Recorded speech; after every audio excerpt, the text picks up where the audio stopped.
thanks for the call, Jeff. There's so many things I want to say about this. First of all, seniors should be concerned with this health care bill and what it's going to do to their Medicare coverage. That's the real part of this bill that no one's talking about. They talked about this health care bill being funded on the back of Medicare. What that means is... I think we lost him, but go ahead. He's probably listening. Okay. What that means is that there will be rationing and there will be cuts in the coverage that Medicare allows for seniors. It also means it's a reimbursement to the physicians. Another issue they've handled now temporarily till the end of the year, but it's something that comes up every year. What we need to do is start all over again with this health care bill, and we need to repeal this. We will defund it in the next Congress in January of 2011, and then when we have a veto-proof majority in the House, we will veto the bill, or we will repeal the bill and override the president's veto. That's what has to be done, and then we start to have a logical, incremental discussion about how we're going to talk about and solve the health care costs in this country. That's really the biggest issue that most people have, and we're going to talk about tort reform, and we're going to talk about making insurance portable, about being able to buy insurance across state lines, and we're going to talk about health savings account, letting people, individuals, the patient, be the consumer, and let them make their own health care choices, not the government. Way to go. Let's grab another phone call here. Patrick is on in Syracuse. Patrick, welcome. Glad to have you on the new 105.9 FM, the Big Talker. Hi, Gary. I'm just calling. Just want to ask Anne-Marie a question about the deficit. We have a ridiculous deficit and crushing debt, and I'm going to be paying this off, and my grandchildren, my children are also going to be paying this off, and I'm just wondering what do you suggest we do to cut the debt down and get rid of the deficit? Well, that's a great point, and thanks for the call. That is the concern that's on most people's mind right now. It's always been jobs in the economy, but what this administration has done in the last 18 months, the deficit has gone over $1 trillion, and the debt is now $14 trillion. And you're absolutely right. Unless we take steps, our children and our grandchildren will just shoulder this debt. I think we've got to look at, first of all, Congress needs to pass a budget. For the first time since 1974, there's no budget. And how can you plan and how can you allocate funds without a budget? It's a failure of leadership in the Democratic Party right now in this administration. Beyond that, we have to cut the size of government. We've got to stop spending. You don't spend $1 trillion for a stimulus package that didn't do anything. We still have 9.5 unemployment. We've got to be creative. We've got to work with the people, the entrepreneurs, the small businesses, allow them to do what they do best so that we can grow the economy and grow jobs. But we've got to cut the size of government. We've got to talk about eliminating the Department of Education, all of these big, fat bureaucracies that are down there in Washington, and all they do is, it's just like this financial reform bill. It's going to create a whole nother bureaucracy, and that costs money to run, and we can't afford it anymore. It's actually going to create several bureaucracies.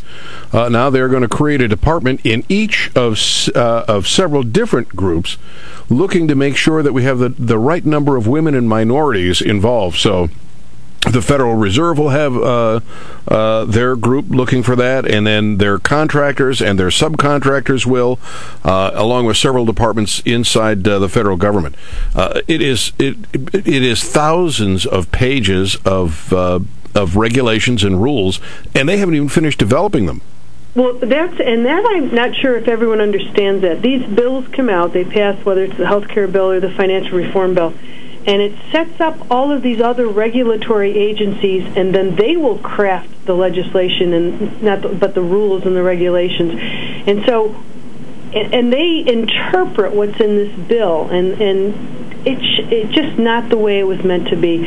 If the legislature, if Congress believes that a law should be in place, it should be a crisp law. Here's what we're voting for, and on its face, here's what the legislation stands for. It shouldn't be now subject to interpretation by all of these bureaucrats and regulatory agencies. It's just not the way it was meant to be. All right, hang on a second, Anne Marie Burkle. We got to stop, take a quick break. We'll be back. The new 105.9 FM, the Big Talker. The new 105.9 FM, the Big Talker. Traffic alert. Hey, welcome, folks. Glad to have you with us. It is 5:53. I'm your host, Gary Nolan, 425-1059. Anne Marie Burkle joins us, running for the House of Representatives against the cowardly Congressman Dan Maffei. Dan, the Obamunist Maffei. All right, so we were talking about the deficit, and are you in favor of cutting taxes as well as cutting spending? Are you looking at just cutting taxes? Where do you line up on that, Anne Marie Burkle? Well, I think that you've got to do both. You've got to reduce the size of government, stop spending, and you've got to reduce taxes. Come this January, if nothing is done, the 01 and 03 Bush tax cuts are going to expire. The death tax is going to expire. We are going to see taxes go right out through the roof, plus what these new regulations are going to cause taxes to do. And that's a problem. We need to make those tax cuts permanent. We need to reduce corporate taxes. We need to eliminate the death tax. Those are the steps that are really going to get our economy going. We've got to give businesses and individuals tax breaks. We can't tax them to death, and that's what happens here in upstate New York. So we've got to be aggressive in making this area a hospitable and welcoming place for businesses and entrepreneurs, and to really, we've got to stimulate that entrepreneurial spirit. That's what makes this country great. Get the government out of the way, and that's what we've got to do. Well, businesses want a stable economic environment. They want to know if they're going to get whacked with a big tax. They want to know if they're going to have enough money to hire somebody, or if the health insurance costs are going to go up because of legislation that the Obamunists have gotten through. They want a stable economic environment, or they're not going to hire. And you wonder why this recession is dragging on. It's because the administration has done everything wrong.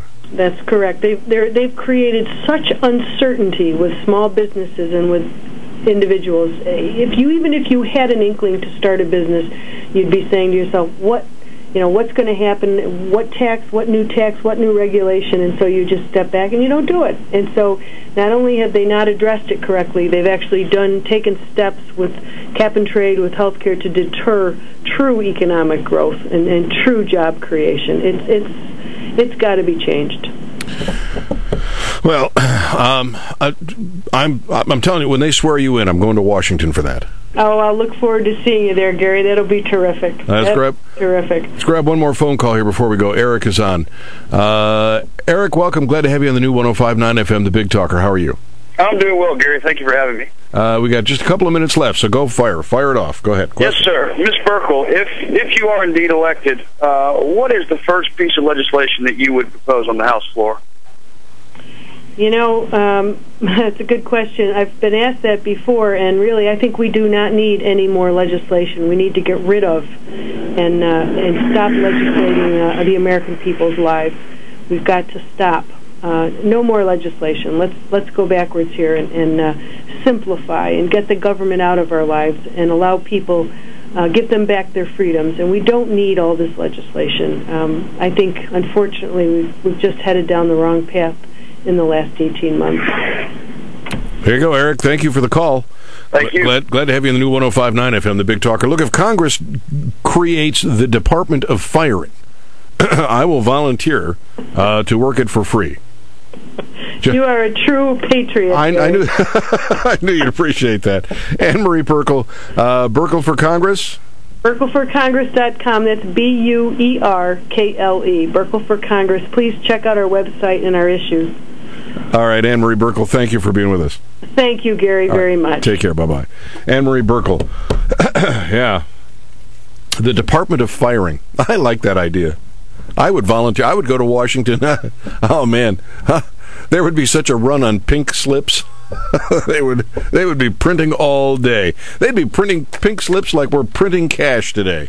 It would be practically impossible to keep up with me. But alas, they are not going to come up with a Department of Firing, so I guess we'll just survive without it. Hey, look, I want to talk to you for just a